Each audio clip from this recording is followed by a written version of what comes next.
Hey everyone, what's up? Welcome back to Boss Rush After Dark, the alternative podcast show for the Boss Rush Network. As always, I'm your host, LeRon Dawkins, and back with me, of course, is the wonderful Stephanie Klimov and my boy, Mr. Corey Derrick. How are you guys doing tonight? We are here. I'm great, LeRon. Thanks for asking. Which Monster Energy drink are you drinking right now? I'm drinking the Zero Ultra White Monster Energy drink. We are not sponsored, but Monster, if you want to sponsor this show and other shows on the network, I will happily take free Monster, and you can send some stuff to me too. We both consume an obscene amount of energy drinks. Oh my gosh, I have another case coming tomorrow. That's what I'm saying. Wait, if it's zero, that means it's a 0 calorie one? It's 0 sugar, 0 calorie, and 0 carbs. It has 10 calories. And it doesn't taste like blue colored chalk, I'm assuming? Oh, it doesn't. It's not like. It's not delicious or anything. It's fine. It gets the job done. I mean, if you're drinking with no problems, then it's not bad. Yeah, No, it's not bad at all, but it's not like the most delicious drink in the whole entire world. I tell you what, I stopped drinking pop like a long time ago, and this is like a pop substitute, and I don't drink coffee, I don't drink tea, I don't drink pop. That is not how you do that. Listen, just let me finish, okay? No, never had that problem. I stopped drinking pop, and like this is like a substitute for all caffeine things for me. But then I went back and tasted pop. Like every once in a while, I would take a sip of pop just somewhere. Soda for you people elsewhere. And like I don't like the taste of pop, like Coke or Mountain Dew or Pepsi. I can't do it anymore. It just tastes like a syrupy, sugary mess. What flavor is that one? The Monster Energy Drink Zero Ultra. Zero Ultra. Let's see. Carbonated water, citric acid, erythritol. Stop reading the ingredients. You're just gonna ruin it. Okay. You know what it is, LeRon? It's happiness. Because Stephanie said so, I will stop. I mean, wow, I didn't realize I carried that much weight. Cool. It has less caffeine than a can of Mountain Dew. I can tell you that. It says 100. Do they even give metrics for caffeine anymore? I don't see a lot of places that give a metric for. I'm looking at Dr. Pepper has no caffeine. So yeah, never mind. Yeah. By the way, this is not a significant source of saturated fat, trans fat, cholesterol, dietary fiber, vitamin D, calcium, iron, or potassium. But it will burn a hole in your stomach. If there was trans fat in a liquid drink, hurts. Oh well, it's fine. By the way, if you're watching the video version and you play Apex Legends, you can go ahead and scan that QR code. I'm not going to use it. There you go. Yeah, I'm kind of like I like the flavor of like these energy drinks and stuff like that, but thank God I'm not really like they're not a crutch for me. Like they definitely are for me. If I don't have one, if I don't have like 2 or 3 in a day, I'm gonna cry under the desk. Yeah, when you see me reach for a Bang energy drink or what's the other one? The one that's the Ghost energy drinks, like it's completely because I'm just into the flavor. But even though I did make a mistake one night, because one of the nights we did the podcast, I had one of the Ghost the strawberry bubblicious ones. I could not go to bed and that was a late night we wrapped the podcast up. I want to say we wrapped at like past 12:30 and stuff like that, and I was up till 2 a.m. That's the first time I can say caffeine has ever affected me to the point where it kept me up. Yeah. Yeah. I don't know if it was a fluke or whatnot, but yeah. So I learned my lesson. No more Bang Monsters, Red Bulls, Red Bulls are disgusting. After 10 o'clock for me. Like I will still drink like Pepsi and Coke and all that stuff, Yeah, I just look, this Monster to me is like those people you see just like they're already lighting another cigarette before their other one's empty. Like that's me. Done, burnt. I don't know how you describe a cigarette that's over. I don't know. See, I never got hooked on any of that stuff. I can't even say I got hooked on ecstasy. I like taking ecstasy when I was doing it, but like it wasn't like I had to get my hit like every weekend or something like that, you know. I think I don't really have an addictive personality. Like I vape, but it's just really recreational and stuff like that. Like I mean, it takes it takes me I buy a bottle of juice for a vape and it takes me literally months to go through that bottle. That one bottle. Actually, yeah. that's like a good topic, either if it's for tonight or another time, is addictive personalities. Oh, I do. I do. That's why I so I really like that's why I don't like I mean, it's why I don't smoke and why I don't drink like really at all. But like when it comes to like this or even like collecting things and stuff, it's like I got to get them all. I got to find them all. You know, I got to have this specific number of things, you know, and it's why I like really tried to cool it on collections and collector's editions of games and even like DVDs and stuff. Like I got rid of it because like I know if one is sitting there, I'm gonna be like, why do I only have one? You know, and so Yeah, like I try to watch myself because like I will become a hoarder. You know, like shoot, like I mean seriously, like you know, people think I'm weird because like you know like I've gotten rid of like a console and this entire library of stuff because I'm tired of dealing with it. I'm tired of looking at it and seeing it like and I never hook it up. Or even worse, like I may have the last console I gave away was like a Sega Dreamcast, and I gave away every game I had with it and every accessory and everything. Like a buddy of mine, like he was always like, "Man, I really wish I'd jumped in on the Dreamcast." I was like, "Well, you know what? I'm getting ready to move. Here you go, like a box full of Dreamcast and controllers and all that stuff, games, all that stuff." Because guess what? Like I might have the system in my possession, but guess what? I have the emulators on my computer, so I just never plug the damn thing in, stuff like that. So what's the point? yeah, Pax will just giving you the good loving tonight. Mm-hmm. yeah, I started really thinking about that too with Switch and stuff. It's like I really like these boxes, but like getting the cartridges in and out of your Switch is a pain in the ass, first of all.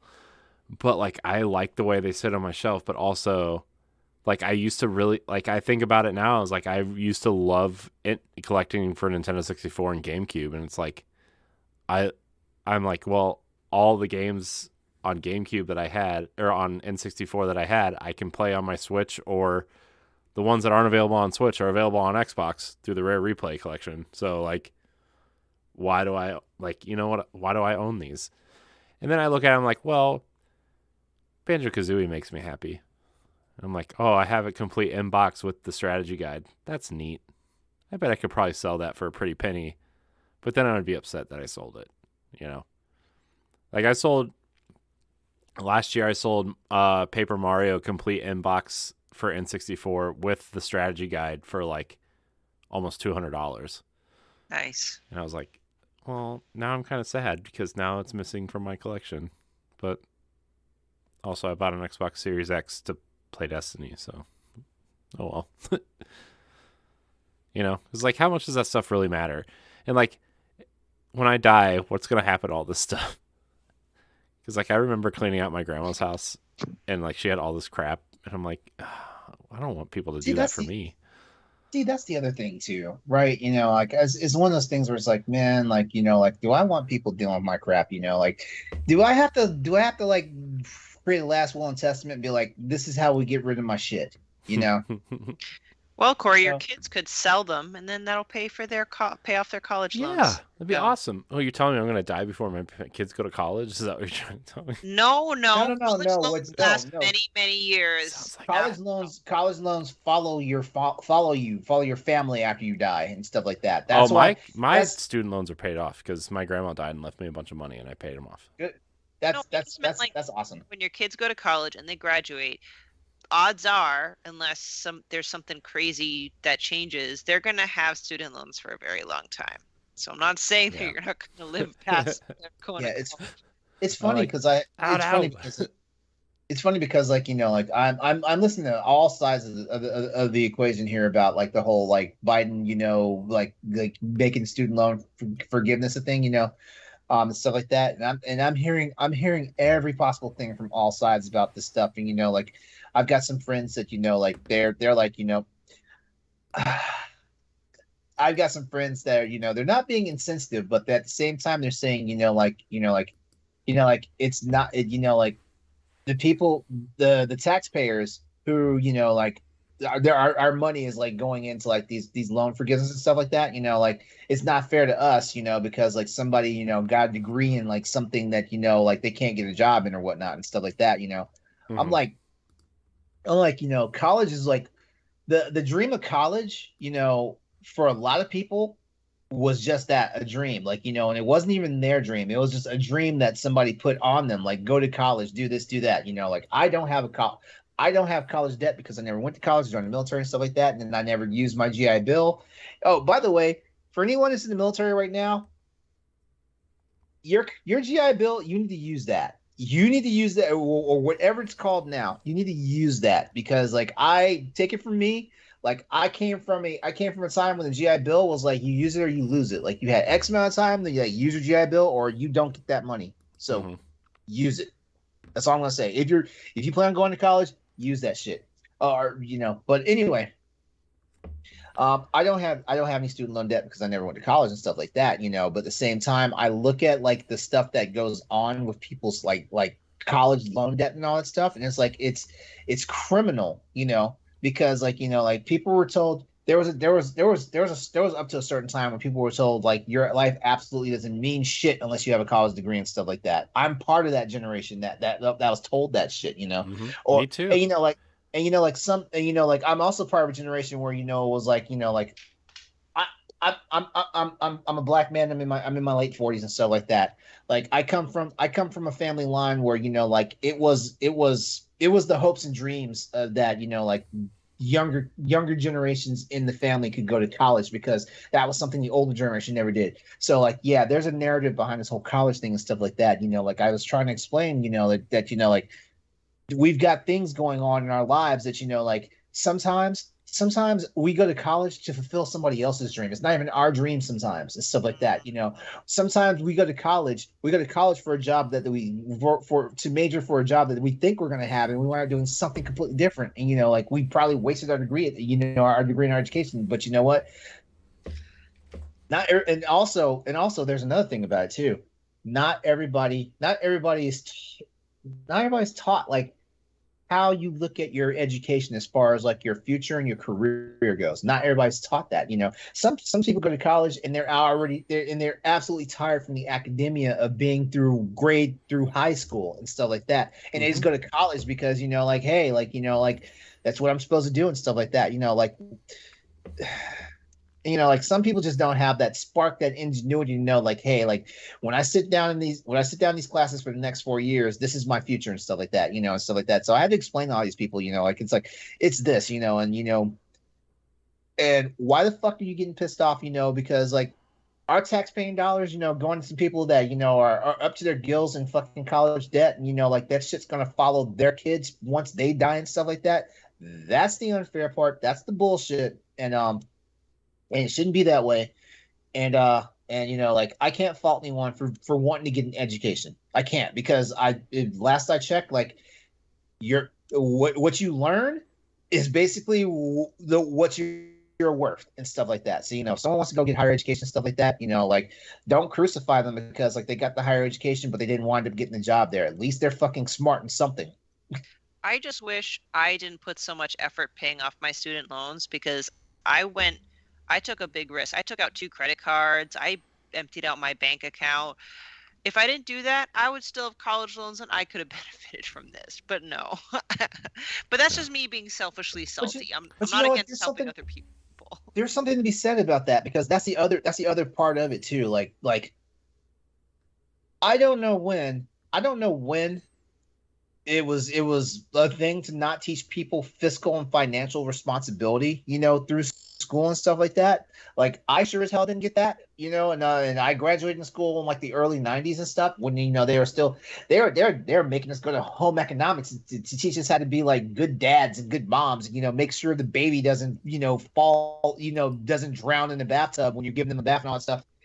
But didn't teach us jack shit about balancing a fucking checkbook and stuff like that, and that's the other thing too, just because you went to college doesn't always mean you know what to do with your fucking money or how to manage your budget and all that stuff, and things like that. If people knew how to manage their budget and what to do with their money, they probably would not have gotten like these crazy ass fucking college student loans and with the crazy ass interest rates, Well, there's like so many other ways now that you can get noticed, like I mean, I got hired at my job because of these podcasts, right? Yeah. It had nothing to do with my resume, what I did for college, what I did for school, nothing. It was because I'm curious. What did you go to school? What did you go to college for? If you don't mind me asking. Well, at the time, it was called New Media, and it was like a mixture of graphic design and what is now social media, right? But social media wasn't a term at the time. It was called new media. That's awesome. New media. I can't believe new it. media. Yeah. So can we go back to calling it that? I mean, that's Steph, but did you go straight into like medical for pharmacy? Did you go straight into that or did you take a path? No, my parents will deny it, but forced to go to pharmacy school. Right after high school. It's a 6-year program, like a straight 6-year shot to get that doctor's degree. Mm-hmm. And I always would remind them back when I was trying to pay off my over $100,000 of debt. I'm like, I could have gone to, this was my path. If they allowed me to go my path to a college in New Hampshire that I wanted to go to, St. Anselm's, with a pre-med. So I was still doing healthcare, pre-med and criminal justice under a presidential scholarship. I earned one of the highest scholarships where I would have almost gotten a free ride. So even though I didn't wouldn't have been a pharmacist, I would have had like substantially less debt. But no, they're like, nope, throw that presidential scholarship in the trash and go to the pharmacy school with no finance. That just breaks my brain. It's a fucking scholarship. What? They're like, you wouldn't have gotten as nice of a degree and getting a job with as high of a pay. It doesn't in this fucking economy. A degree is a degree. Exactly. So I'm very salty about that. I'm salty for you. I went to like a sub branch of a small college here. Like the schools around here, like within quote unquote driving distance, are Akron U and Kent State University. And I went to Kent State University, but I went to their Stark branch, which is like 40 minutes from their main branch. And it was like I went there and was fine. Like, I don't know. I feel like unless you're going to go be like a super lawyer from Harvard or Yale or want to be some sort of politician, I don't know if it really matters where you get your degree from, Like we were talking about that at work the other day. It was like I don't know. And judging by what I was told why I got hired, I'm like, man, college was just like super overrated, I guess. That's why I want to teach my son. Like you said, unless you're at those Ivy Leagues, which, by the way, honestly, at this point, the only way to get an Ivy League is if you have a connection. Mm-hmm. Just saying. Or anyway, anything else other than that, some college names are nice. I feel like that was going somewhere and we just totally skipped over it. What? Where'd you think I was going? Nothing. Just keep going. I thought he was laughing at what I said. Oh my god, because I said so audible. I just realized. I was doing the work earlier to get Crossroads episode 93 up on Anchor, and I made the mistake again where I put the actual video version of the podcast up, and I'm sort of like, if I delete that and put the audio, will it matter? And they're like, no, you have to like put all your description, all your text in. So I'm like, fuck it, the video version's going out there on Anchor. I'm sorry, I didn't mean to derail that conversation. We totally just interrupted Stephanie, and now I feel bad. No, it's okay. I wanted to know. I don't know. My bottom line is, Yeah, unless it's an Ivy League school, and at this point the acceptance rates are so small, you need to like have an in with someone, like a connection, or else you won't get in, basically. Mm. Other than that, there's some great colleges out there, like Boston University is a great like shout out to them, because I applied and I got in, and guess what? My mom also didn't let me choose that. But like for example, you for colleges like that, you could have like a semester could be like 50 grand. Um up to there. But like I hate to say it, but you could go to a college or university that costs much less, get an equitable degree, and still get the same kind of job. Can I ask you a question? Yeah. Do you do you know what your mom's motivation is for how she looked at your education? Because I don't think she knows. No, she just thought, again, just for people that don't know, Tiger Mom, Asian heritage, Eastern mindset. You need to be a doctor or a lawyer or some sort of. We do laugh at that. We do laugh at that, like non-Asian, like people. We do laugh at that. But damn, like that's I'm starting to see it's a real thing. It is legit. Like it might change the next generation down, but like. And at first, she wasn't like against me going to that. It was St. Anselm's with a presidential scholarship because I was going to do pre-med. But I guess her brain did this math when she got this stupid fucking flyer for pharmacy school. Oh my goodness. You can have a doctor's degree in 6 years instead of 4 years of pre-med, 4 years of med school, then residency. So she thought she was doing me a favor of getting a quicker, easier, faster version of a doctor's degree by going to pharmacy school instead of going the medical doctor route. Okay. I don't care. I still never been to a fucking pharmacy before pharmacy school. Hated chemistry. I have a family that like does holistic medicine. Why am I being forced to do this?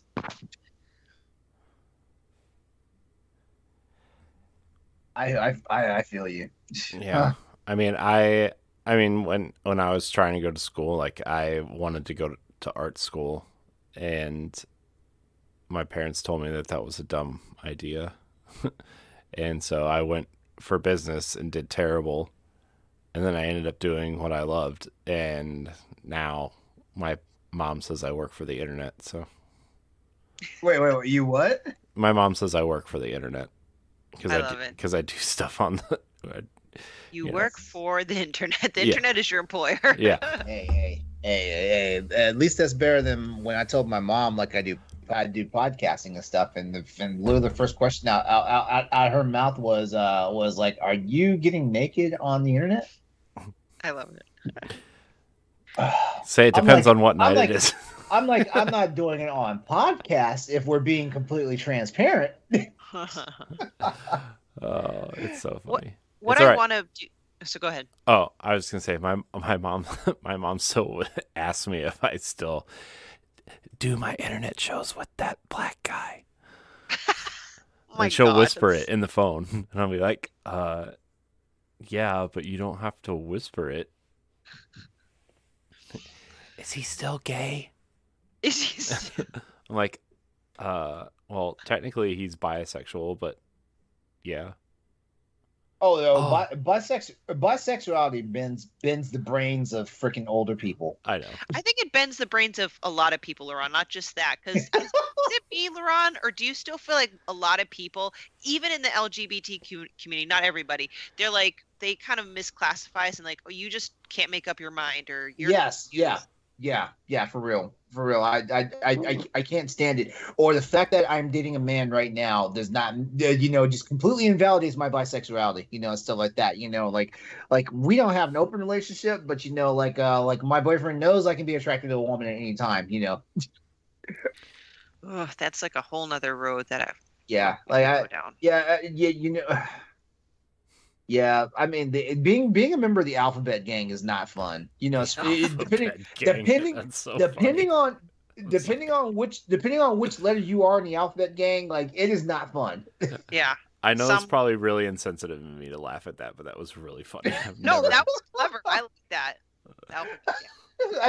I mean, we keep adding letters too. That's the crazy part. And I'm not saying that in any way to be insensitive and whatnot. Like shit, like Well, they when I added was, a plus at the end because there's too many letters. Yeah, they were trying to tack on letters. Real soon was going to have all 26 letters and probably, well, they've got punctuation now. So. Yeah. Actually, I haven't seen the movie, and I only saw this clip in the trailer. I think it's for Bromance. There's a movie where, like, I guess it's very like focused on LGBTQ. It's a comedy or something, and they're in like this boardroom, and everyone like is representative like a certain like letter, like, and they're fighting over like the different like recognition days. Like there's this guy, I guess he represents like the bisexual. He goes, we only have a day, and he said like lesbians get a week or a month. Like they were fighting over like how much. By Visibility Day, I was shocked to find out that we're not technically, we only get one day. I was like, well, the sad part is I don't even care, but But it's a point in that argument that back when the guy who represented for the bisexual folks, I'm like, oh well, it just kind of was funny but true. So yeah, us straight white guys don't get any days. I love it. Don't say that out loud. By the way, please don't say that out loud. I already did. It's on. It's. Look, somebody's already gonna hate me for saying that in a joking Corey manner. said it with that very heavy, sarcastic tone. Y'all don't come at us. Shit. By the way, Corey got canceled within 3 seconds of him thinking that that's sentence. Fine. Look, I don't care. By the way, I saw this show on Netflix the other day, and I actually think I'm gonna watch it. It's Neil Patrick Harris's new like comedy show. Uncoupled. That show is so funny. Is it? I thought about watching it, and I think it's something my wife would be interested in, so I'm gonna wait for her to watch it. But I was like, this looks kind of funny. I will say this: the queerness that goes on in that show is not going to be anything that makes like the average straight person cringe. I'll say that. I mean, I don't really care about that. Like, you know what I mean? I know people that I'm not your average straight right guy, LeRon. How dare you categorize me? Well, good. What? That's something which Actually, we probably need to give Corey a night off and have like an LGBTQ like night for After Dark. A night off. Like that. Well, no, because like here's what I'm about to say.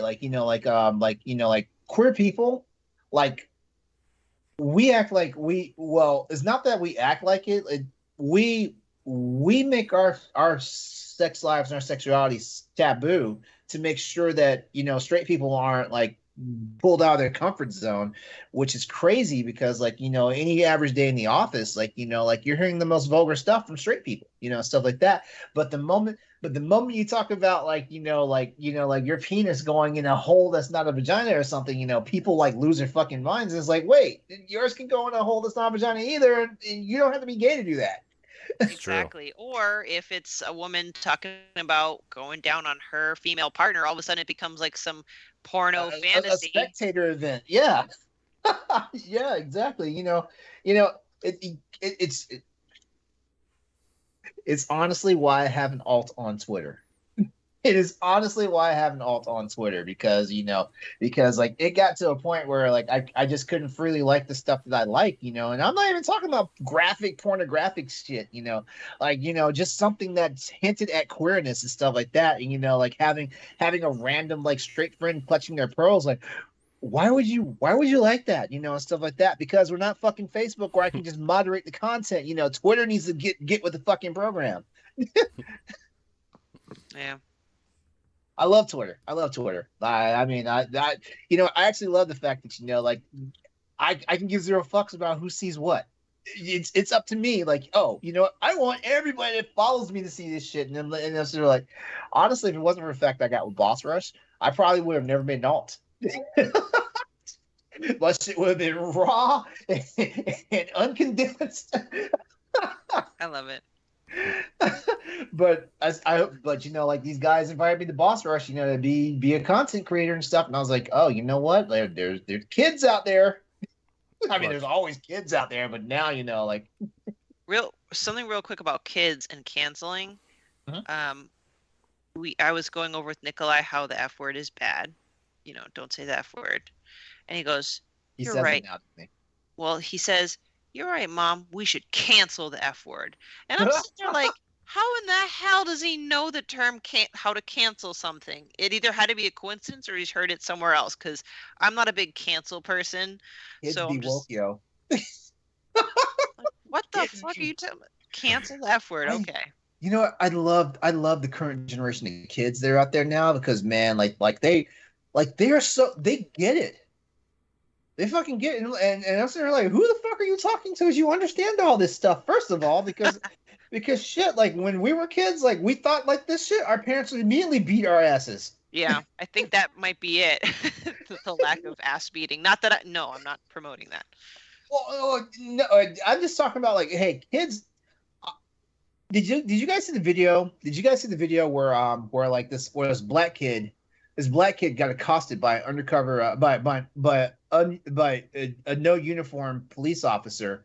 The guy thought he was stealing a bike or whatnot, Oh, and three of his friends came to the rescue. Like these three kids, probably under the age of 14, came and physically got this man up off of this black kid that he had down on the ground, his fucking knee in his back, and all this shit. And kids did this shit. I remember because I was watching it and I was like, man, like this is so amazing. But at the same time, if this was me at that age and stuff like that, the first thing that would be in my head is like if my parents say this, if the cops are doing something, you don't say anything. mm-hmm. You know, you know. So yeah, like kids just fucking get it, and stuff like that. Like I really wish, like us Gen Xers, the Gen Ys, the Gen Zs, and all that stuff. Like we kind of had that. I guess we were too afraid of our parents. You know, I, I Maybe, or guess maybe there's something the government's now putting in the water. Who knows? that's making them smart because they're no longer getting teenage pregnant. They're getting smarter though. Oh, then it's definitely not the government then.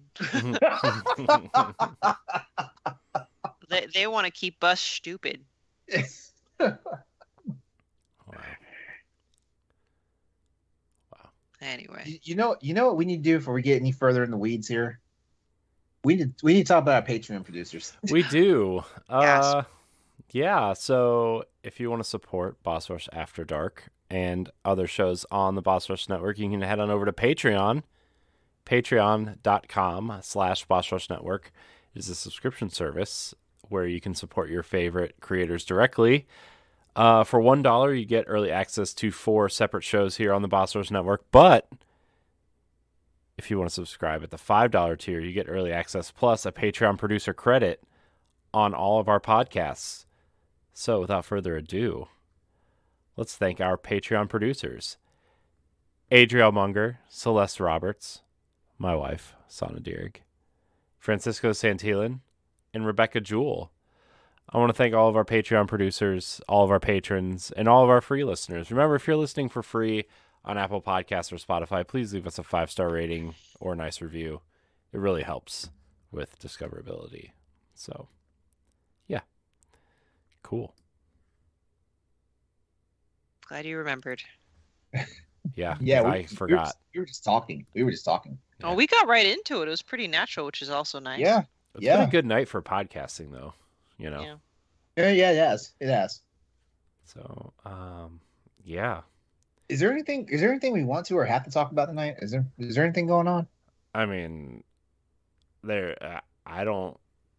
I know you guys have more important stuff to talk about if you wanted to talk about it than I do. Hey, there's something that I want to lay down the groundwork here, and I do this too. So I'm not just pointing at you, Corey, but I think we're all conditioned to kind of draw comparisons. Like, I should not feel bad or talk about this because there's other more important or more serious things going on. Everyone is own experience and things that they want to talk about and is, I feel like, almost just as important. Just saying, I don't think there's anything we needed to talk about. Like, Corey, if you have something, we can. If not, we could technically have segued from our previous conversation and our constant referring to being petrified of our parents' generation. We can kind of talk about the trauma cycle with that, and I can share my experience, but I'm fine with whatever. Lord, do I have trauma. Yeah. And the sad part is like I have trauma from my childhood and growing up with my parents and stuff, and I don't even think my parents did a bad job raising me. Is that also part of the trauma though? I mean, who knows? I mean, it's a very complex thing. I don't know if is this where we want to go, or Corey, do you want to Oh, talk about something else? Or yeah, Corey, No, do we you can want to go talk there. about something else? No. Sure. All right. Well, I struggle with this topic, especially now that I'm a parent, because I'm like, okay, how can I not traumatize my kid? But I feel like every parent, no matter how hard they try, somehow traumatizes their kids. But Yes. I don't know. Yeah. Maybe we'll do a better job because a lot of us in our generation and younger now actually believe in mental health and therapy. Um, but yeah, I guess we'll talk about the trauma cycle in parenting and, disclaimer, I love my parents and I'm sure most of us do, but it's just I feel like a lot of us still struggle with our relationships with our parents even through adulthood. Because I thought, man, parents only kind of get on our asses or do these things because we are children, right? And there's that light at the end of the tunnel I always had as a kid. Once I'm 18 or once I'm in my 20s, once I'm more independent, financially independent of them, our relationship will change. I do get jealous of people who now are friends with their parents as adults because now they're adults, so they can be friends with them. And I always dreamed of that day. The long and short of it is, again, Tiger Mom and my dad, even though he's Caucasian, just kind of obliges to what my mom says. Hmm. And typical old school boomer stuff. So they're very strict. I swear, as soon as like it was midnight on my birthday when I turned 13, they just decided to stop trusting me because I was a teenager. Like their behavior drastically changed, and they never trusted a thing I said, a thing I did. Um, ironically enough, I was not a trouble seeker, like never drank in high school, didn't take any drugs in high school, didn't want to get any trouble. I only started lying and sneaking things when they started just taking shit away and grounding me for no reason at Yeah. all. It's Like like I they didn't, made it's like they turned you into that person. yeah, and they were I'll admit, and they don't know this, like I would keep a knife under my bed because every night I would be very tempted to commit self-harm because I just really hated my Jesus. life. And they would always put me down. And I think the trouble with me is I was constantly being punished or berated for things that I just genuinely did not understand what I did wrong. And I think that's why I ended up hating myself a lot. Mhm. But to circle back, I thought, okay, well, once I'm an adult, they'll back off and we'll be friends. No, I mean they backed off a little bit. And okay, I'm 33. I'm a full-grown adult. I own my own house. I pay my own mortgage. I have a child that I take after. Every couple months, my mom specifically will get triggered by something small and start berating me over things. And this is where I kind of reached out to you guys a little bit last week. And I'm going to give you guys all the abridged version. I don't want to take up the whole airtime, but I got my son's swim lesson off by a half hour because my parents were supposed to watch him on Friday. I said in one phone call, hey, I think his swim lesson is at 4. Could you take him there?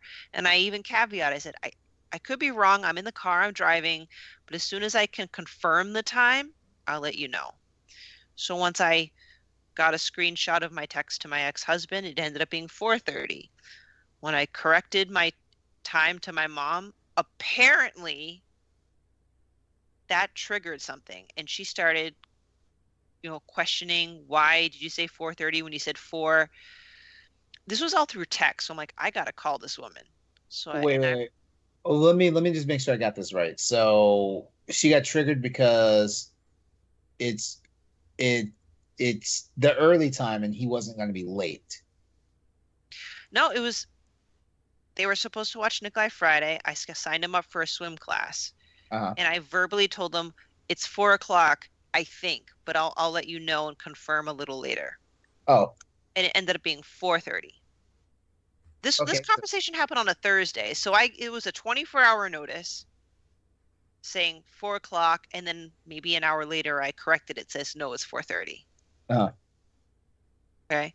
And this was me on my way to my boyfriend's parents' house. They invited me to have dinner with them. Like, it was this big thing to have dinner with his parents. And my mom, I could tell by her tone in her text, like she was getting frustrated. So I called her. I excused myself from the table. I called her.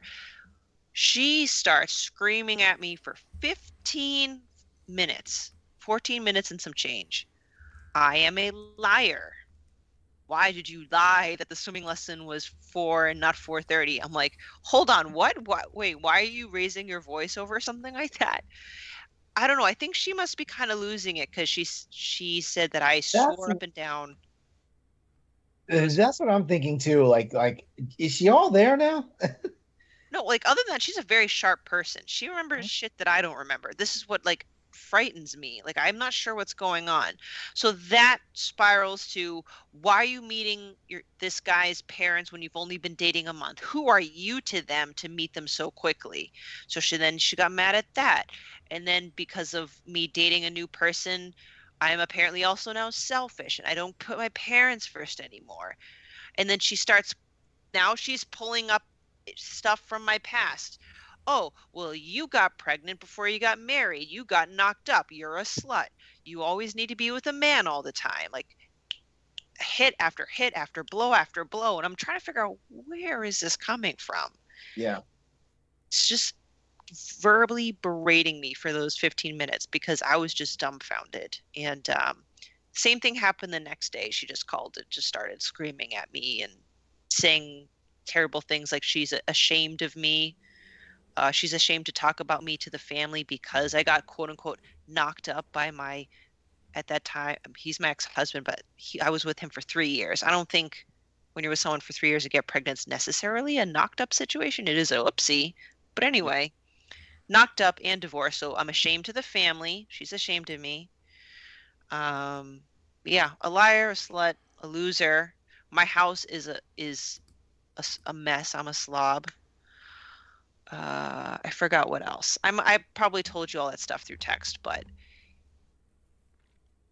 through a certain period of my time, I could let that go in one ear and out the other because you'd think I'd be used to it all this time. But I actually got triggered myself, and I had anxiety for like 3 days afterwards. I had anxiety that she might show up at my house and start screaming at me. I was having anxiety about when I'd hear from her next. Like, I was actually genuinely afraid because she's like a rabid animal that once they latch on you, they don't stop. And various people have said, why haven't you hung up on her? I'm like, listen, I did that once because I thought that was a good idea. It's worse because if I hang up, she will call back repeatedly like that psycho ex. She'll keep calling and calling and calling and leave nasty voicemails and nasty text messages. So I'm like, do I want to just let her rant for 15 minutes and hang up and get it over with, or hang up prematurely but then constantly get constant harassment for the next week? Yeah. So there I am now, and she's not talking to me. I don't expect her to talk to me for an extended period of time. In fact, she dropped off my son's stuff that was at her house because it was at her house. She just dropped it off without even saying hi to my son, saying hi to me. She just left it at the front doorstep. Again, like a crazy ex. You know what? Okay, that right there, I'd have to be like, you know what? If it's gonna be like that, keep that fucking energy. Yeah, because I've always said this, and I'm a person that doesn't even have kids. I've always said, like, I don't care what I've fucking done to you. You don't go by way of my kids to get to me. You don't do that. I feel like that's some absolute bullshit. And I don't care if this is a parental thing or whatnot and stuff like that. Have the fucking decency and the respect. If you have a problem with me, my child has nothing to do with your problem, unless my child is your problem. And at that point, if my child is your problem, then you let me know my child is your problem. And guess what? I will make sure that gets removed from the equation, and stuff like that. Oh, thanks for reminding me. I think this was I forgot the most important thing. Like, all that stuff hurts, but the thing that hurts the most, and I take offense to the most, is that she stated, my son is a burden. a burden. My son is a burden. A burden on who? Her or you? Technically me, but she really means her because everything comes back to her. Every child's a burden. Every child's a burden, you know, and Yep. And she said, it sounds like you have a very selfish mom. I don't know. I can't speak for your dad because it sounds like your dad tries to keep out of it. everything goes back to her. And she said, Stephanie, you should have given up full custody of your child. And I'm like, hell no. That's the most messed up thing that I've ever heard in my life. Well, yeah, everything ends up being about her because she goes, I did everything right as a parent. How did I end up with a daughter like that? Or is your mother an immigrant? Yes, she was born in Taiwan, and she is. That's one part of it. Okay, that's one part of it right there. Okay. Yeah, so like I don't want to make this whole conversation about me, but like I hope this reaches people who are first generation immigrants, because I guess I'm considered first generation, right? American. Yeah, well, you were born in the States, right? I was born in the States, but my mom was not, so I'd say I'm you're first gen. Yeah, you're first gen. Yeah. So I hope this reaches people who are first gen immigrants, and even if they're American parents, like people who have parents that for some reason have this cycle where they feel like they always need to be in control even though you're an adult. I guess that was like my topic and me sharing. You know, I like how you said that because I had to retrain my mom to like understand that the parent-child relationship has evolved now that I'm an actual adult, you know, and you know, and it's even to the point where like, you know, I'm an adult who has never. There was a time when I thought I was going to move back home because shit got real for me, like after I lost my job at GameStop a while back, you know, and stuff like that. And there was a time when it looked like I was gonna have to move back home with my mom and stuff like that. But I basically had to start teaching my mom that, you know what, the parent-child relationship has evolved because like your child is now an adult and your child lives their own life. They live their own life that's not directly connected to you anymore and stuff like that. And I think a lot of parents need to understand that, you know, like I told myself, like, if I was going to school, like, you know, if I'd gone to college, I probably would have wanted up going into law or wind up going into psychiatry and stuff like that. Because the way the human mind works has always been fascinating for me and stuff like that. Hell, there's still some days it's like, you know what, I'll rack up some college debt to you know, get a degree in psychiatry and whatnot and stuff like that. Because the human mind is just interesting to me and stuff like that. And I also feel like I have a capacity for listening to people and stuff like that, even though I do interrupt people a lot.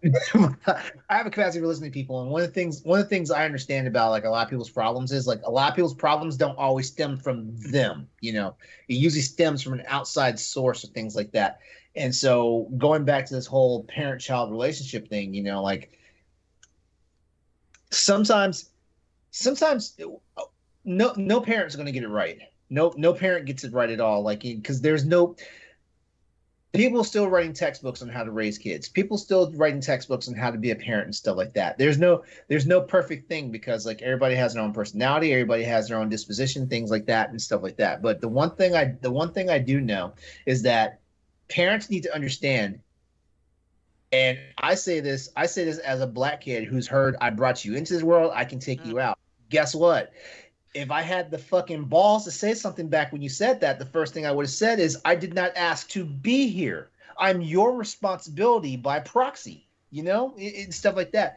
And parents need to realize that we were not inside their fucking ovaries or their ball sack begging to jump out. We were not, no, like that's not how it works. So don't, you know, you had to give us a name, you know, we didn't come out with our fucking names, you know, and stuff like that. And parents don't always understand that. Parents also think children are their property, which that's wildly toxic. That's wildly toxic. You know, we're not property, you know, even though, yeah, like you get a tax write-off from us every fucking year, as long as we're your dependent and stuff like that, we're not your property, you know, stuff like that, you know, and there's a lot of parents that, you know, I understand, like it's something that's been taught to people over the generations and stuff, you know, like, and, you know, like I said, there's no textbook way for raising kids and stuff like that. But what people need to understand, especially parents, is that we have our own personalities. And sometimes our personalities evolve the moment we move out the house and get away from you. And this is where the sticking point goes for that. I think a lot of parents need to realize is that whatever example you set for us when we were your child, we can make our own decision about how we're going to deal with you once we move out of your house and become our own individual at that point, and things like that. And so in the case of your mom, like I was kind of like, on board, well, not on board, but I was kind of, accepting, or, like, I was flexible, until the whole thing about her dropping off Nick's stuff. That part right there, I was like, you're punishing my child to get to me at that point. That's the point where, like, me, if I was the person in that situation, I'd been like, we're about to have words. And, I don't care if you're my mom. I would love you and respect you and all this stuff. But at the same time, I'm starting to lose respect for you. And you need to know this, because, like, when you turn around and you start realizing I'm no longer calling you, I'm no longer coming by your house, I'm no longer dropping off birthday cards, inviting you to dinner, all that stuff. You need to understand why we got to this point. Because, like, this is toxic, and I was able to deal with the toxicity, and I'm speaking I'm you, Stephanie. Like, this is toxic, and I'm able to deal with this, but my 6-year-old son cannot deal with this. He doesn't understand. He doesn't understand, and I don't want to have the conversation with him that, we can't go see your grandma right now because, like, your grandma's mad at me and won't talk to me. That doesn't fly. And Yeah. kids don't need to be put in that situation. But but by extension, though, when we're the kids growing up in our parents' houses and stuff, we're also not supposed to be put into that situation and stuff like that. That's unhealthy, And then parents don't understand why kids are running away, or kids are doing crazy shit, or kids are putting themselves in situations where they're getting raped or taken advantage of, or wind up getting child trafficked and stuff like that. Parents don't understand that like there's an influence. That's not the person that's doing the bad shit to them. No, like that doesn't start there. It doesn't start there. Yeah.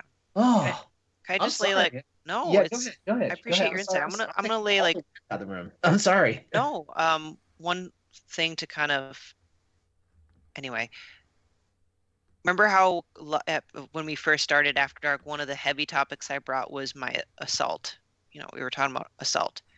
Mm-hmm. And I don't know if you recall then, I actually was in a position where the DA was willing to, like, accept my case, which is a big deal. The only reason why I did not pursue it was because of my parents. And I was terrified out of my wits of the court reaching out to my parents, because I know how my parents are, and my mom will make it about her, and my life will be a living hell. Mm. If it wasn't for that, and that alone, I would have pursued it. Mm-hmm. That's crazy. Corey, I feel bad. Both of us are just kind of like, I don't know if you want to talk. You're shaking your head, so I just don't want to put you. I'm just. That's sad. I was just agreeing with LeRon. I don't know. It makes me feel bad. Well,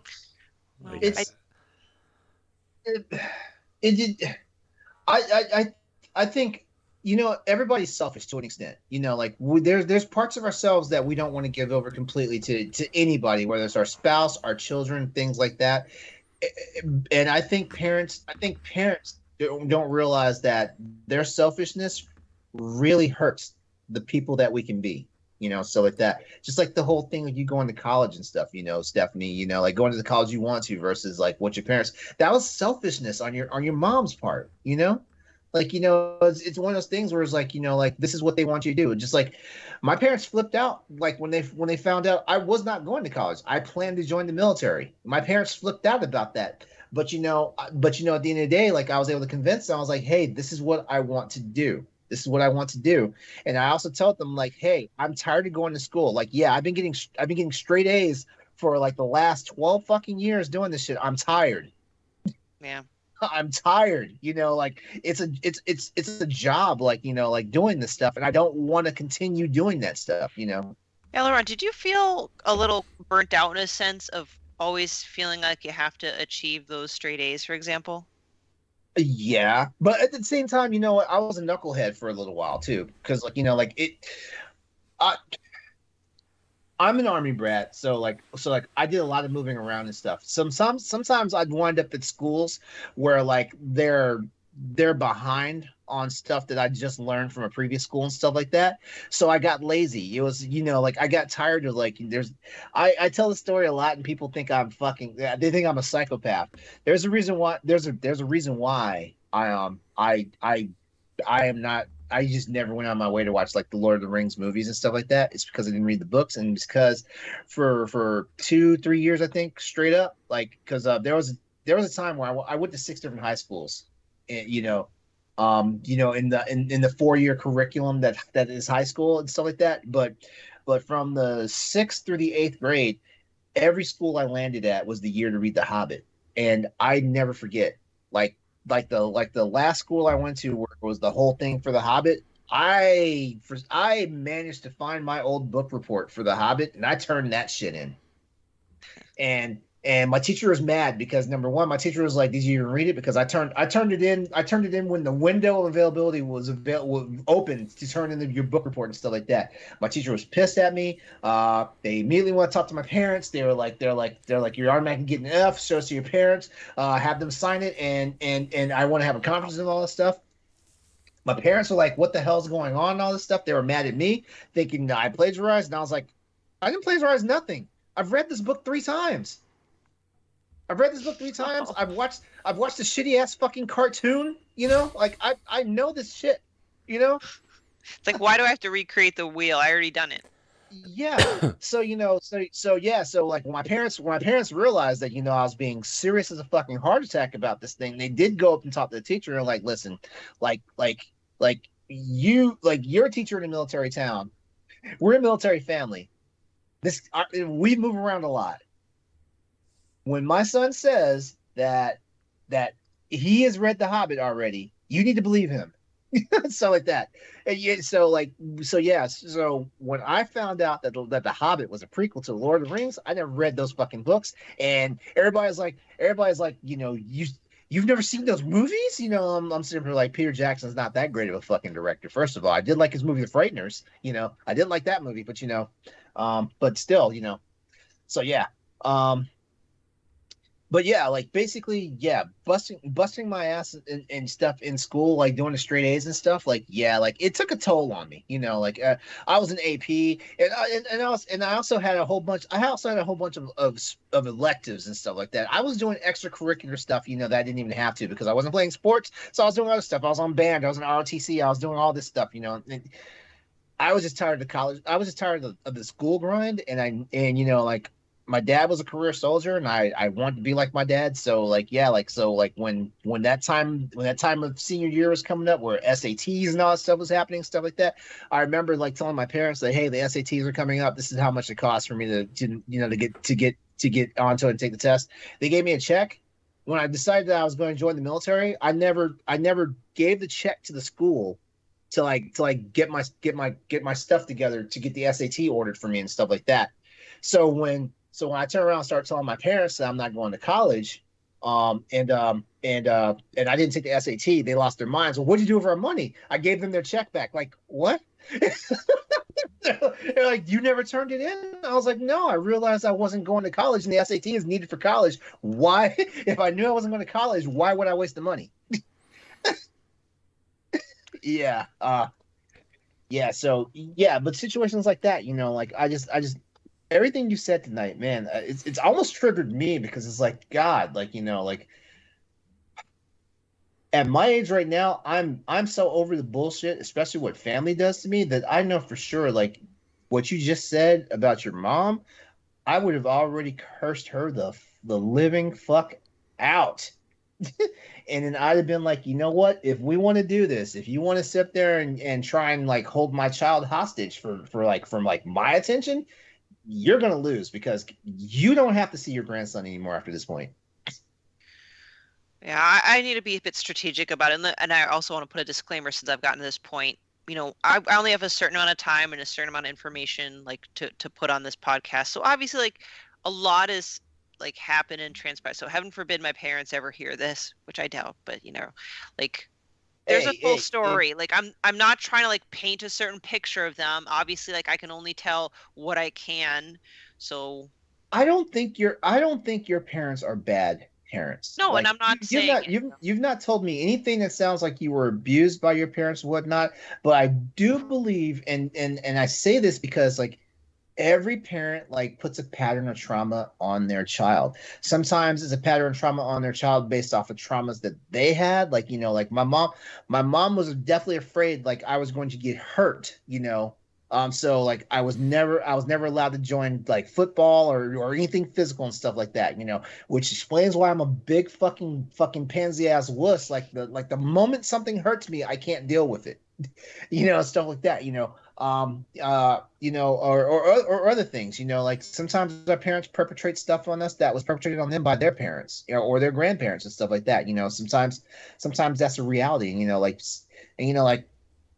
not everybody has the mental number one, not everybody has the mental capability of saying, hey, I think what I'm doing is bad for my child. I need to fix it. Not many people have that, but also not many people know that they can get help to like get things done so it's not that way. There's a problem if your kid walks in the door and they're scared to talk to you about how their day at school is, even if it was the best fucking day at school ever, stuff like that. Like, and parents need to be able to see that, why is my kid not talking to me? Is something going on in school or something going on here in the house? Parents don't see that. I think a lot of parents see their kids as like just another burden or responsibility, and it's just another thing they have to suffer through until that kid's miraculously out of the house sometimes, and stuff like that. I think that's a big part of it. I think honestly, my mom, and she's told me, so I know, I'm not guessing. She never wanted to have kids. I think she kind of like, in a sense, had to have me because she got married and the pressure of having a kid, and my dad always wanted at least one kid. So I don't think my mom ever wanted to That's have kids. that's the start of it right there. And she's told me several times that. And when she's extra mad, she says she wish I was never born. That's always fun to hear. Several Yeah, times she's told me that. And then, considering now that I have a grandkid, she doesn't want that either. So even though like the majority of grandparents, they love they grandkids. They love their can't wait to have grandchildren. grandkids. Yeah, My mom, they give more of a fuck about the grandchild than they do about the child they raised. oh yeah. And I'm sure she loves him in her own messed up way, but she has repeatedly proven that Nikolai is a burden to her. Like, unless it's work related, she will bitch and complain about driving within the same town to go watch Nikolai for a couple hours. And so that's why I already kind of have this thing where like she's already kind of, yeah, has this idea of burden. She's attached a burden to my son, and I really resent that. Yeah, I love my parents, yeah, but I resent I would that. resent, I would wholly resent it as well. Like, yeah, that's true. Because I get it. Like, I brought Nikolai into this world. He did not ask to be here. So I'm going to love on him all that I can. I will never make him feel like he's never wanted. I will be a strict mom. I'm a strict mom. But as far as like love and feeling wanted, like I'm never going to make him feel like he shouldn't belong here in any capacity. The end. That wasn't me trying to like make myself sound cool, because again, I know I'm gonna No, no, no, no, traumatize him in no, my own no. way, but I think a lot of people who were children, like, realize that they it's not that they don't want to be the same type of parent their parent was, but they want to be a better parent than what their parent was. And I'm saying, even like shit, your parents get fucking Huxtables, and there's still something about your parents that you want to do differently from what they did, stuff like that. Like these picture perfect, like the Tanners or what the Huxtables, the Tanners, all these families and stuff that we saw that were like very picturesque, like apple pie, like the Eye of America and all that stuff. We see these, like shit, even the Connors, as dysfunctional as they were a decent family, you know? But like I guarantee you, every kid walked away from there saying, I want to be different, or I want to be a better parent than what my parents were. Because there's something, like I remember when I was a kid and stuff, like nobody's parent gets it. Nobody's parent is right 100% of the time. And there's been times that, like my mom or dad said something to me, I'm like, no, that's wrong. But heaven forbid, like I opened my mouth to try to correct them, then I was the fucking show out or the fucking hard headed kid, and I need to get my ass beat at that point, stuff like that. Then I'm sitting up here like, like I have to have a joke with my mom, as an adult now. I was like, hey, remember that time when you said this, and I got in trouble because I corrected you and all this stuff. And first time my mom was like, you remember that? I'm like, of course I remember that. That was a hard time for me in my life. Of course I remember that. Oh man. Corey, like you're a parent. Is there anything that you kind of are taking maybe from your own personal experience on how you want to, apply the way you parent your two children? I mean, there are definitely things I say that I don't want to do, and then like I'll turn around and find myself doing it.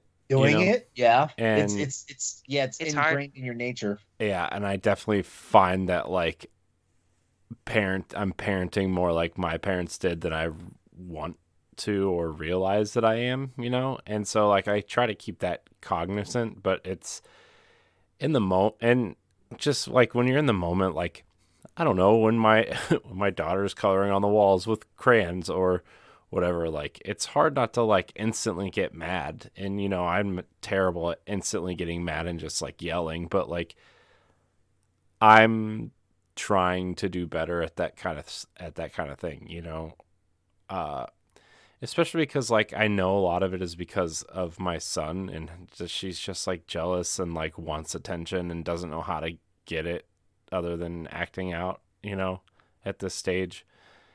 And so when I'm home, I try to give her attention because my son is, always like trying to like he still needs to nap, so my wife will take him to nap, or like he still needs to be fed, like, so I mean, he doesn't like he feeds himself, but like he still sits in the high chair to eat, and we have to pick him up and put him in there. So like it's little things like that where my daughter doesn't really get the attention like that anymore because she's older and is, for all intents and purposes, self-sufficient.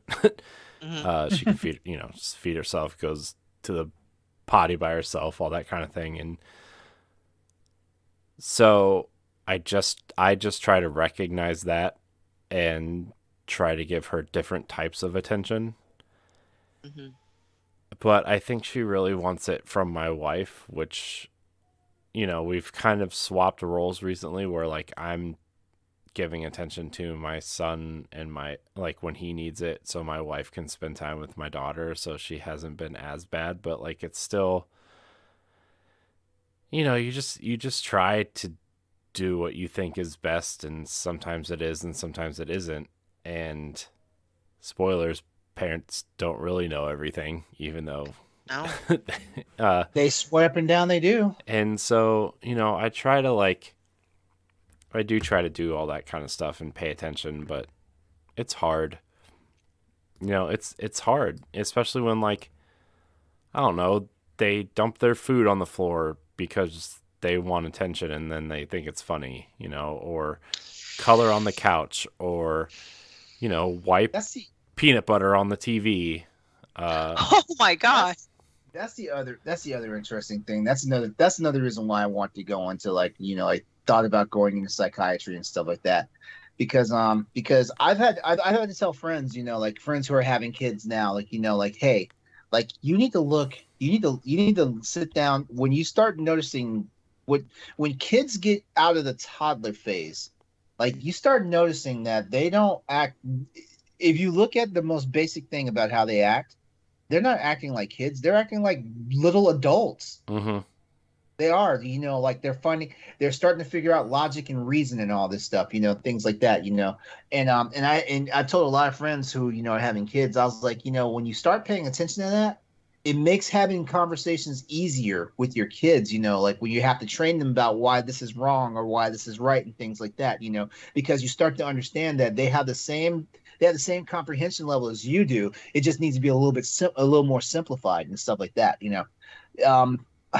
That's why I love Kid Logic. Like I love seeing kids like, just come like deduce things on their own and stuff, it's crazy and stuff like that. And I try and also like as a person that used to be a child, I also realized that like my parents didn't quite understand me when I was younger, but also they didn't try to understand me. They just tried to raise me, in a fashion that they thought would work, and sometimes that fashion would be don't embarrass me in front of other adults. Sometimes that fashion would be, like sit down and be well behaved, Yeah. Sometimes Mhm. that fashion was make sure you eat all your food off your plate, Yeah. you know. Yeah. And it's kind of like, also there's other things where, I mean, not just like disciplinary things, but like my daughter is like stuttering a lot right now. And it's kind of normal still at this age to like, cuz she's still trying to find her words and figure out what she's trying to say. And my wife's friend is a child speech pathologist. I don't know if that's the right word or not, but like, she said it's normal, and like if she starts to become like at like 5 or 6, if it's still going on, then maybe we should get it checked out. But like, you have to be cognizant of them not, because they don't think they're doing anything wrong, and they don't realize they're being slow and holding things up, and they're just trying to find their words and stuff. And you gotta be careful and be like, hurry up, what do you, don't speak for them, don't try to guess what they're saying, just let them get it out. It's stuff like that that's like, I'm really trying hard to be better about a lot of all that stuff too. Well, I think it's very admirable that you at least are mindful of these things, because I think that's one thing our generation is understanding. Because even if we can fall into our parents' habits, because that's natural. Like I frequently find myself behaving like my mom in a sense where I like lack patience. But at least I talk to my therapist, I talk to my friends, like, oh, I acknowledge that sometimes I'm more short fused than I should be. Oh wow, like I'm gonna work on it. At least I'm not in denial. So, and it doesn't seem like you guys are. So it's that Yeah. first step. Plus, it's like I'm trying to also like. It's also really hard to separate. Like, what if you have a bad day and you come home and like kids are being bad, and then it just doubles up the like yelling or whatever, because like, and you don't mean to, it just Yeah. happens, and then you kind of go back and realize, feel bad and all that kind of stuff. It's parenting is hard, everybody. It really It's is. tough to Yes, it is. balance. And And I who don't knows? even. Go ahead. Sorry, I'm Oh, sorry. I was gonna say, I don't even do most of it. My wife does most of it. So like, it's because I mean, if I'm going to work and she works from home, she's with the kids all day, and sees a lot of it that I don't too. God, Corey's gonna wind up on that site of like no good men because he's never taking care of shit at home. Should I take my headshot right now?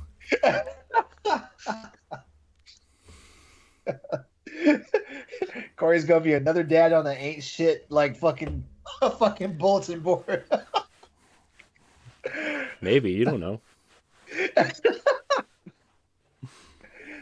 Oh boy. I hope Um, not, but you know, here's my advice for people who are I have advice for people who are one dealing with situations like this with their parents or even loved ones, people who helped raise them and stuff, because sometimes your parents aren't the ones that raise you. Sometimes your grandparents raise you, or sometimes an aunt or uncle raised you, or shit, sometimes you're in an unnuclear family where like another sibling raised you and stuff like that. Even though I think most time, like, people who their older brother or sister took over their upbringing, because of a situation and stuff like that. I think those they wind up being a little more well balanced than others, because like you have someone that's actually closer to being a child than your parents were, So sometimes that helps out.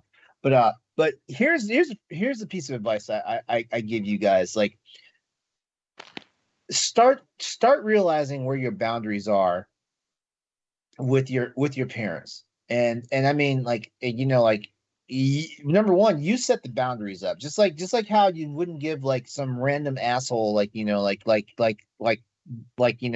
permission to invade your space, like, or in the same regards you said that you that you put a boyfriend or a girlfriend through, like, don't be afraid to do that with your parents, like, if you don't want them to have full accessibility to you, once you're an adult, it's on you, like, it's on you, and they have to respect that, um set your boundaries, but like, clear out the line so that your parents know about this too. Like, hey, like, I'm an adult now. Here's how I like to handle things in my life and stuff like that. I would really appreciate it if you could actually, like, either work with me on that or just stay the hell out of my way.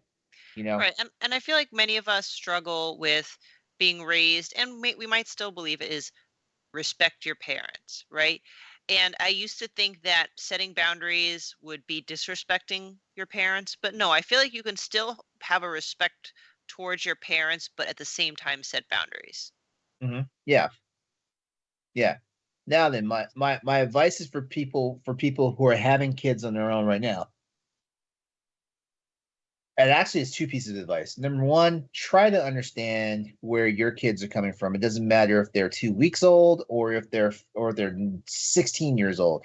Try to understand where your kids are coming from and stuff like that. Like, a lot of times, kids, a lot, kids will real easily like throw up a wall or a barrier to you if they feel like you don't understand them, or you are not trying to understand them and stuff like that. Try to always figure out where your kids are coming from. Sometimes the easiest thing you can do, like if you think your kids are hiding something from you, the crazy part is like, if you ask them a question, 9 times out of 10 they volunteer the information. You just gotta find a proper way to ask the question. Don't be like, hey, are you doing drugs?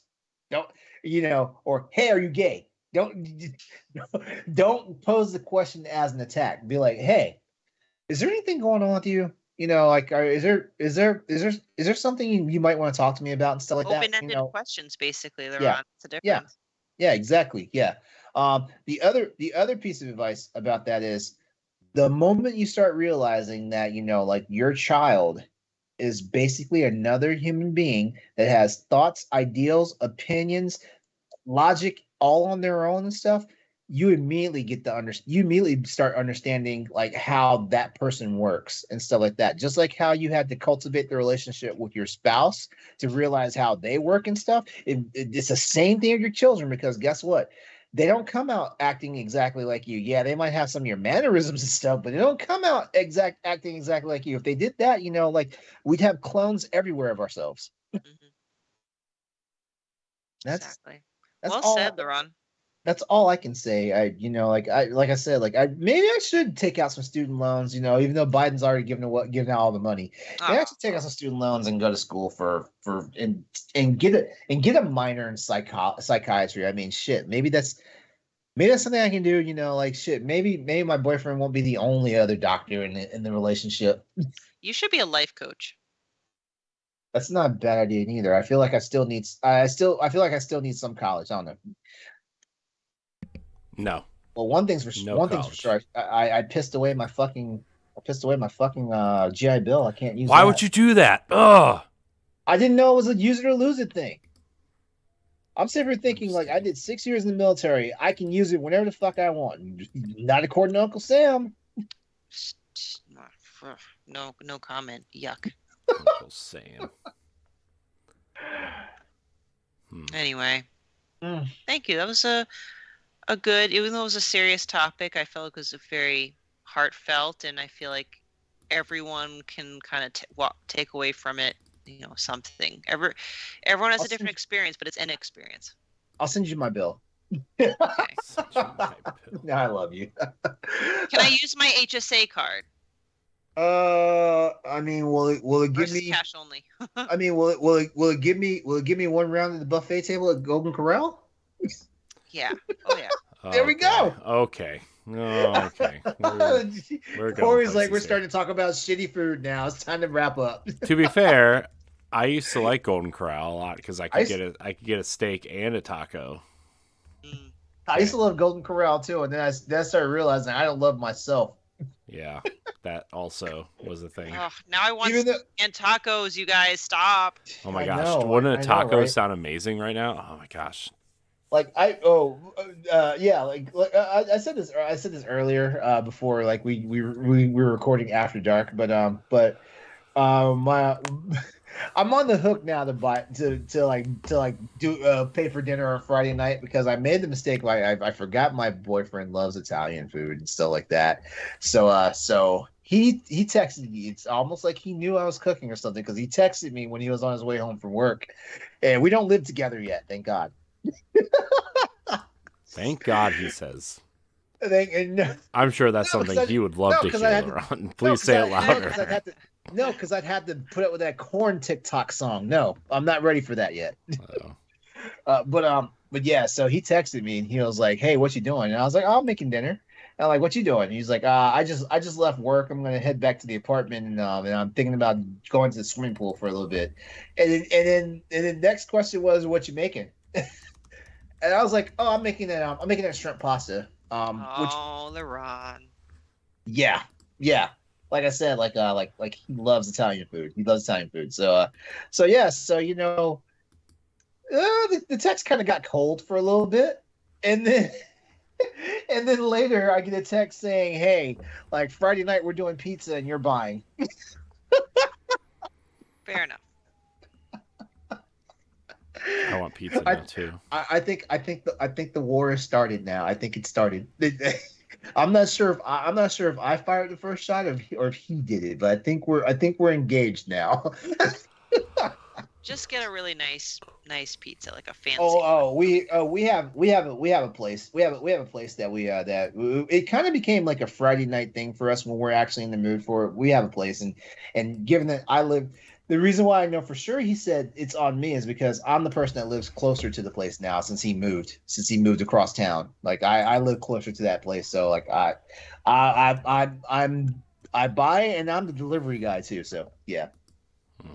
because he literally used to live like in the apartment building like that was like less than like 90 paces away from the place. Yeah. Hmm. So yeah, there's that, but I saw Captain Pike making it in Star Trek one day, and I was like, oh, he makes that and it sounds so good. I want to make it. So I looked at the recipe for it and I was like, oh, this is easy, and I can just add any protein to it. So I decided to do shrimp, and yeah, the first night, I did as a tester. And you know what? I'm starting to feel like every time I make this now, he knows I'm making it because I remember the first night I made it. Like he texted me when I was making it. He's like, "Hey, what?" Because it was one of those things. It was Sunday night, and he was like, "Hey," he was like, "What are you doing?" And I'm like, "Oh, I just got through making something that I saw like Captain Pike on Star Trek making." He's like, "Oh, what do you cook?" I was like, "This thing called pasta mama." And he was like, "Pasta mama, what is that?" I'm like, it's basically you take any type of pasta noodle and stuff like that, and you just do a bunch of garlic and herbs. And if you're in the mood, add chicken. And oh, by the way, the sauce is basically like egg and Parmesan cheese. So that's the actual base for it and stuff like that. That's the binder basically. And and he was like, "Oh, you didn't invite me?" I'm like, "This is the first time I'm making it. I don't want to make something and it doesn't turn out right and stuff like that." He's like, "Okay, well, let me know how it is." And I will admit, I was the asshole because like I made it. I made myself a bowl of it. I started eating it and I was like, "Oh my God, this is good." And so I was in a text. I was like, "Babe, this shit is amazing." All this stuff. And he sent me all the fucking annoyed emojis at that point now, and I was like, "Don't worry, I'm gonna make it again, and I'll let you know so you can be ready and stuff like that." So I made it, and he's like, "Hey, this is very good," and he's like, "This is." And you got this idea just from watching something on television. I was like, "Yeah." And so now it's the fourth time I've made it, and he has not had it. Well, I can understand his frustration. He loves pasta though. Oh. Yeah, I'm thinking about it right now. Like, man, I'm full.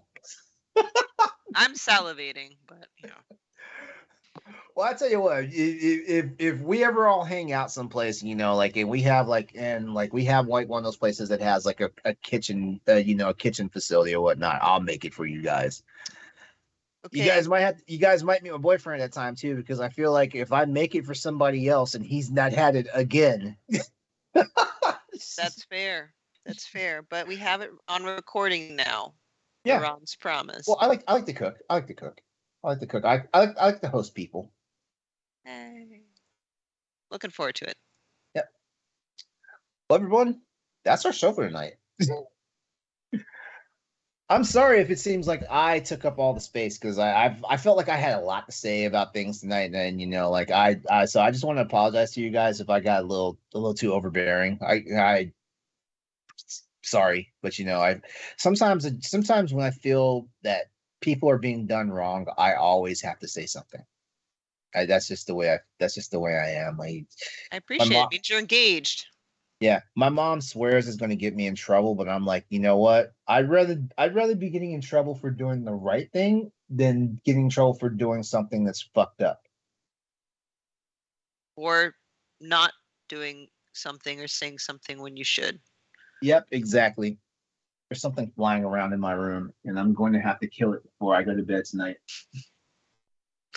Well, might as well let LeRon go kill that bug.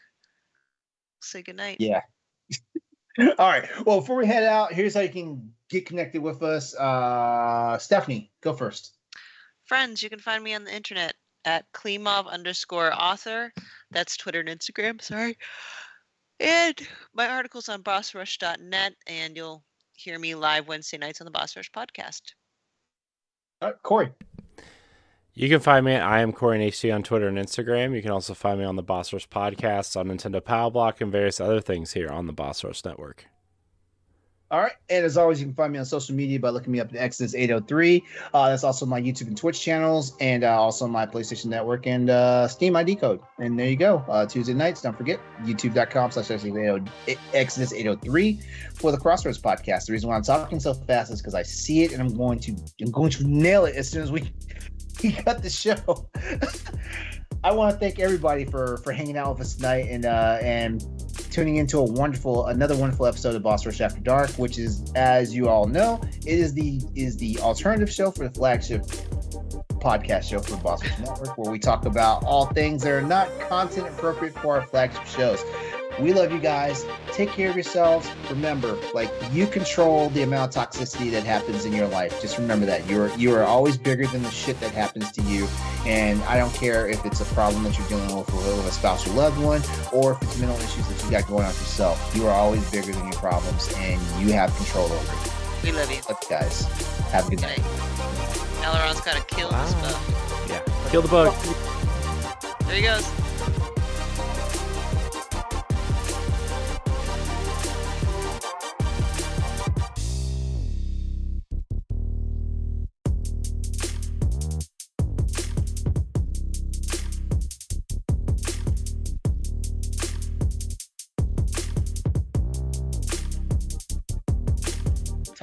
No, just real quick. So why is it a good thing that you and your boyfriend don't live together yet? Oh, if it's private, don't. No. It's no. It's a TikTok thing. No. Of course, it's TikTok. Have you guys seen, stumbled on, or heard about Corn Talk? No. No, but it sounds terrible. Well, it's not terrible at all. Actually, it's pretty wholesome. But the problem is that it's just like it's this beast that's grown. It's this beast that's grown 7 heads now. Okay, so basically, somebody caught this little black kid at like a city fair or something like that, and he was just eating an ear of corn on the cob and stuff like that. And so they interviewed him, and so he was talking about like it's corn, it's his favorite thing to eat and all this stuff. They turned around and made it into a song, and so now it's like the biggest meme on TikTok and all this stuff. And it was funny because what night was it? What night was it? Rafi and I were on the couch. Actually, no, we weren't even on the couch. We were texting Thursday. Yeah, because this was a day or two before the situation with my friend happened. and he was like, we were talking about something, we were texting about something, and he says, have you heard of corn talk? And I'm like, corn talk? What is that? I was sitting there thinking corn talk is, like code on TikTok is corn and star for porn star. So I'm sitting there like, what's my boyfriend doing right now on TikTok? It's like that. So he's like, "What? You don't know about corn talk?" And I'm sitting here like, "Babe, I'm 12 years older than you. Like some of this stuff is like definitely going to go right past me." so he sends me a link, and it's a link to one of the memes, and it's not the link of the actual kid video, right? And I'm sitting here like, okay, I don't get it. And he's like, oh, it's probably because you don't know the original. So he shows me the original, and I was like, oh my god, y'all are teasing that poor little kid, and stuff like that. And he's like, no, you don't understand. It's it's become a phenomenon. It's like it's uplifting and all stuff. I'm sitting there thinking, y'all are teasing a little kid. That's all I'm thinking about. So when he sends me a thing saying, "Aren't you glad we don't live together?" It's literally a guy like he's just trying to live his life while his boyfriend's in the house with him, and in the background his boyfriend is singing that corn song, and it's like, oh my god. I'm like, I would tie you up and stuff a sock in your mouth and throw you in the fucking closet if you start doing that shit. I'm so glad I live outside the TikTok universe. I welcome your links, LeRon, but I'm glad I'm not actively in it. Yeah, the only TikToks I watch are the ones that LeRon sends us. TikTok for me is just a distraction, but I don't really subscribe into it that deeply either. I mean, besides I don't know, according to my algorithm, I'm subscribed to it pretty well, but Oh man, that's funny. Do y'all hear that clicking sound every so often? Yeah, but it doesn't come through on the audio. Okay. What is that? I don't know. It's some sort of weird Skype tick. Like it comes through every tonight. I've heard it. I think I've heard it like twice tonight already. Yeah, me too. Yeah. Yeah. Okay, I'm glad somebody else is hearing it, because I was starting to say, you know what? I know I'm close to 50, but I know it's too soon to be senile. Yeah. No, it comes through. I hear it in my headphones, but like looking at the audio gauges, it does not come through. So. Oh, don't update OBS. I haven't updated OBS in like probably 6 months. This is why you're probably having issues with OBS, because you need to at least be on 27. Speaking of LeRon, I know that I'm a Mac person and you're not, but is there, and I know that the answer to this is probably yes, I just don't know how to do it. Is there a way to format an external hard drive as your main hard drive? Wait. So I have this external hard. I have this SSD. That I would like to make my primary hard drive on this desktop because the hard drive is too small. There is a way to do it, but it's easier just to have an internal hard drive. Can you break that bad boy open? And I'm not taking the screen off, because you have to take the screen off, and it's really hard to do. Oh, the Mac? Yeah. No, I'm at the SSD. Oh. Yeah, that's just an enclosure. Like, I would not be surprised if it's got an NVMe drive in there. I mean, I don't know. Yeah, I mean, I just like the smaller version of one of these. Because if Stephanie had like the medium or the beefy Steam Deck, that's what's inside one of those. Yeah, I just want to make this like a primary hard drive, to where like when I'm processing videos, it goes straight to this one instead of my desktop hard drive. Wait, so do you want to be able to boot off of the external, or that too? No, I want. Okay, maybe I worded it wrong. I want my computer to boot off the drive that's inside. I just want everything I save or do to go to this one. Mm-hmm. Okay. Yeah. You just format the drive and just make sure it's a readable partition. I think Mac is like FAT32. Yeah. I don't know. We can talk about it later. I just was wondering if that was a thing. Yeah, that's possible. I thought you were talking about like actually putting the operating system on. I was like, oh, No, I wouldn't do that. I would do the smart thing because like, so we'll get into it later. We're wasting time. I'm sorry. Sorry. It is okay.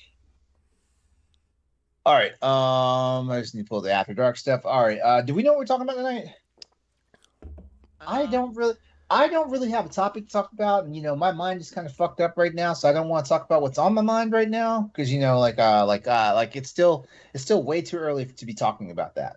That's fine. I mean, I don't want to get too depressing, but I have no qualms about talking about my shit if it's okay for me to talk about my shit. You know what? That actually would not be a bad idea because like the advice I told you yesterday, over text, I feel like there's other people out there that need this advice. Right. I was gonna say like it's definitely not a only me issue, so it will be applicable. But I hope it's okay. It's not a funny topic.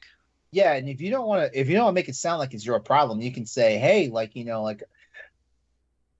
that's something we should start doing. We should start acting like we're fielding letters from the audience. So it doesn't always seem like I think we should probably start asking questions on Twitter, like asking if anybody has any topics they want us to cover. Yeah, for real. Because I mean, I love the transparency that we give to the audience. It's kind of what I live for on this stuff, which is why even though I bitch and moan about the fact that my YouTube channel never grows and stuff like that, I love the fact that with the podcast and stuff, I can be transparent and and be this person that the fuckers on Facebook wouldn't let me be. Mm-hmm.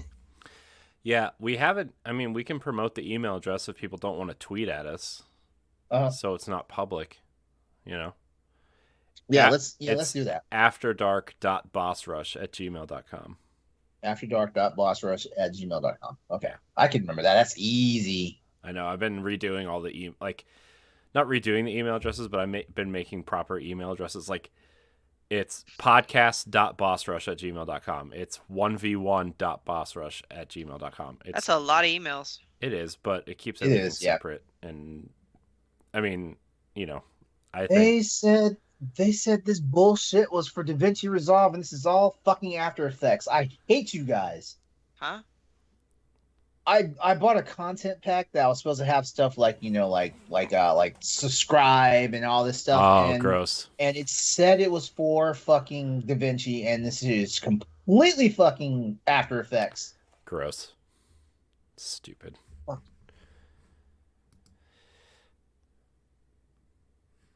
Corey, do you have a like, subscribe, and notify thing? No. I don't have time to do all that. You made all these other assets, stuff like that, which I am very appreciative for, by the way. But yeah, do you want to like, subscribe? Tell me what you want, and I'll make it for you. We'll talk later. We'll talk later. All right, I'm ready to record if you guys are. And don't send me any eggplant emojis. Not making that. How about if I send you the inspiration for the eggplant emoji? How about that? God. I would never send an unsolicited dick pic. I would never. Why do I feel like Corey's recording and he just clipped that? I've been recording for 10 minutes. All right, well, I'm ready to go in 3, 2, 1.